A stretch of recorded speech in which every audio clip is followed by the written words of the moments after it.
ಇದು ಮಾನ್ಯ ನಿಖಿಲ್ ಕುಮಾರಸ್ವಾಮಿ ಅವರಿಗೆ ಗೊತ್ತಿಲ್ಲ ಅಂತ ಕಾಣ್ತದೆ. ಗೊತ್ತಿಲ್ಲದೆ ದಯವಿಟ್ಟು ನೀವು ಯಾವ ಫೋನ್ ನಂಬರ್ ದಾಖಲಾತಿ ಮಾಡಿದ್ರೆ ಯಾರು ಕೊಟ್ಟಿದ್ದಾರೆ ಅರ್ಜಿ ಅನ್ನೋದನ್ನ ನೀವು ಸ್ಪಷ್ಟೀಕರಣ ನೀವೇನು ಮಾಡ್ಕೊಳ್ಳಿ.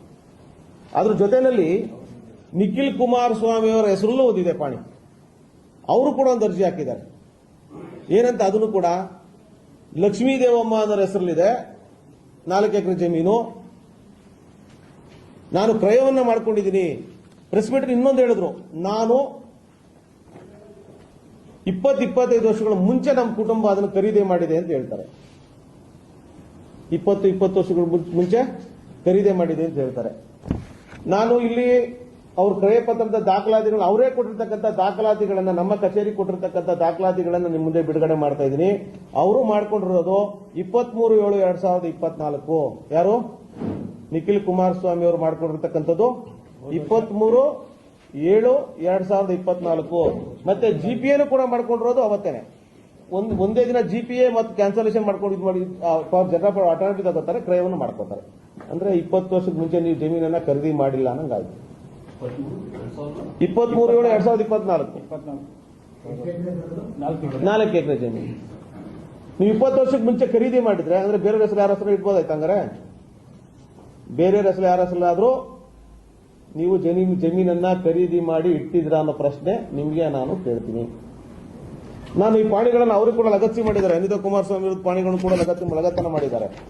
ಯಾವಾಗ SBI ವಿನಯ್ ಗೌಡ ಅನ್ನೋ ಹೆಸರಲ್ಲಿ ಮಾಡಿಕೊಂಡು ನಂತರ ಈಗ ಖಾತೆಗಳನ್ನ ಅವರು ಮಾಡಿಸಿದ್ದಾರೆ. ನೀವು ಕೂಡ ಗಾಜಿನ ಮಂದಿದ್ದೀರಿ.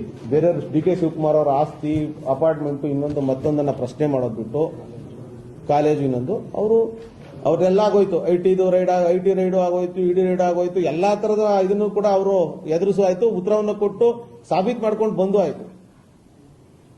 ದಯಮಾಡಿ ಒಬ್ಬ ರಾಜ್ಯದ ಸೀನಿಯರ್ ರಾಜಕಾರಣಿ ಬಗ್ಗೆ, ಉಪಮುಖ್ಯಮಂತ್ರಿಗಳ ಬಗ್ಗೆ ಮಾತಾಡಬೇಕಾದ್ರೆ ನಿಜವಾಗ್ಲೂ ಕೂಡ ತಾಳ್ಮೆ ಇನ್ನೂ ನಿಮ್ಗೆ ರಾಜಕೀಯ ಭವಿಷ್ಯ ಇರ್ಬೋದು. ನೀವು ರಾಜಕೀಯ ಭವಿಷ್ಯ ರೂಪಿಸ್ಕೋಬೇಕಾದ್ರೆ ತಾಳ್ಮೆಯಿಂದ ವರ್ತನೆ ಮಾಡ್ಕೊಂಡು ಒಂದು ಉಡಾಫಿ ಉತ್ತರ ಹೇಳ್ತಾರೆ. ಅವನು ಯಾರೋ GBD ಅಧಿಕಾರಿ ಕೊಟ್ಟನೋ, ಅವನು ಯಾರೋ GBD ಇವನು ಕೊಟ್ಟನೋ ಅಂತಂದ್ರೆ ಇದು ಸರ್ಕಾರಿ ಒಂದು ಸಂಸ್ಥೆ. ಅಧಿಕಾರದಲ್ಲಿ AS ಆಫೀಸರ್ಸ್ ಇರ್ತಾರೆ, ಜನಪ್ರತಿನಿಧಿಗಳು ನಿಮ್ಮಷ್ಟೇ ಸೀನಿಯಾರಿಟಿ ಇರತಕ್ಕಂಥ ನಮ್ಮಂಥವ್ರು ಕೂಡ ಇರ್ತಾರೆ. ದಯವಿಟ್ಟು ನೀವು ಮಾತಾಡಬೇಕಾದ್ರೆ ಅಚ್ಚುಕಟ್ಟಿಂದ ಮಾತಾಡಬೇಕು ಅನ್ನೋದನ್ನು ನಾನು ಮನವಿಯನ್ನ ಈ ಮೂಲಕ ಆಗ್ರಹವನ್ನ ಶಿವಕುಮಾರ್ ಸಾಹೇಬ್ರ ಬಗ್ಗೆ ಮಾತಾಡಬೇಕಾದ್ರೆ ದಯವಿಟ್ಟು ಒಂದು ಒಳ್ಳೆಯ ಮಾತುಗಳನ್ನು ಆಡೋ ರೀತಿಯಲ್ಲಿ ನೀವು ಮಾತಾಡಬೇಕು, ನಿಮ್ಮ ಘನತೆಯನ್ನು ಉಳಿಸ್ಕೋಬೇಕು ಅಂತ ಈ ಮೂಲಕ ಅವ್ರನ್ನ ಆಗ್ರಹ ಪಡಿಸ್ತೀನಿ. ನಾವ್ಯಾರೂ ಕೂಡ ಇದನ್ನ ನಾವು ತಂದು ಕ್ರಿಯೇಟ್ ಮಾಡತಕ್ಕಂಥ ಅರ್ಜಿ ಅಲ್ಲ. ನೀವೇ ಸ್ವತಃ 29/3/2000 ನಮ್ಮ ಅಧಿಸೂಚನೆ ಹೊರಟು 3 ದಿನಕ್ಕೆ ಕೊಟ್ಟಿರ್ತಕ್ಕಂಥ ಅರ್ಜಿಗಳು. 2 ಅರ್ಜಿಗಳನ್ನ, ಒಂದು 29 ಎಕರೆ ಎತ್ಕುಂಟೆ, ಇನ್ನೊಂದು 4 ಎಕರೆ. ಈಗ ನಾವು ಒಂದು ಸವಾಲನ್ನ ಹಾಕಿದಿರಿ. ನಾನೇನ ಅರ್ಜಿಯನ್ನು ಹಾಕಿದ್ರೆ ಅಥವಾ ನಮ್ಮ ತಾಯಿ ಹೆಸರು ಜಮೀನು ಇದ್ರೆ ಬಡವರಿಗೆ ಹಂಚ್ತೀವಿ ಅಂತ ಹೇಳಿದಿರಿ.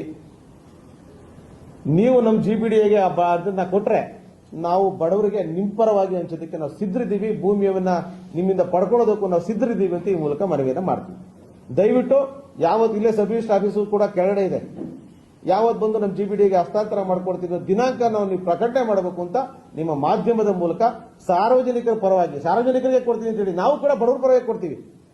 ಬೇಕಾದ್ರೆ ಅದನ್ನ ಹೇಳ್ತೀವಿ. ಏನಂತ, ಅನಿತಾ ಕುಮಾರಸ್ವಾಮಿ ಅವರು ಮತ್ತು ನಿಖಿಲ್ ಕುಮಾರಸ್ವಾಮಿ ಅವರು ಬಡ ಜನರಿಗೋಸ್ಕರ ದಾನ ಕೊಟ್ಟಿದ್ದಾರೆ ಅಂತ ಕೇಳಬೇಕಾದ್ರೆ ನಮ್ಮ GBDಯಿಂದನೇ ಪ್ರಕಟಣೆ ಮಾಡಿ ಕೊಡ್ತೀವಿ. ದಯವಿಟ್ಟು ಅದನ್ನ ಮಾಡ್ಕೊಳ್ಬೇಕು. ನಾವು GBD ವತಿಯಿಂದ ಅದನ್ನ ರಿಜಿಸ್ಟರ್ ಮಾಡ್ಕೊಳ್ಳಕ್ಕೆ ಸಿದ್ಧರಿದ್ದೀವಿ.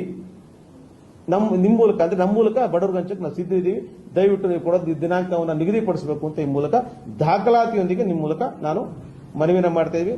ಯಾವ ದೇವರು DK ಶಿವಕುಮಾರ್ ಅವರ ಮನೆ ದೇವರು ಸುಳ್ಳಲ್ಲ, ಕೆಂಕೇರಮ್ಮ.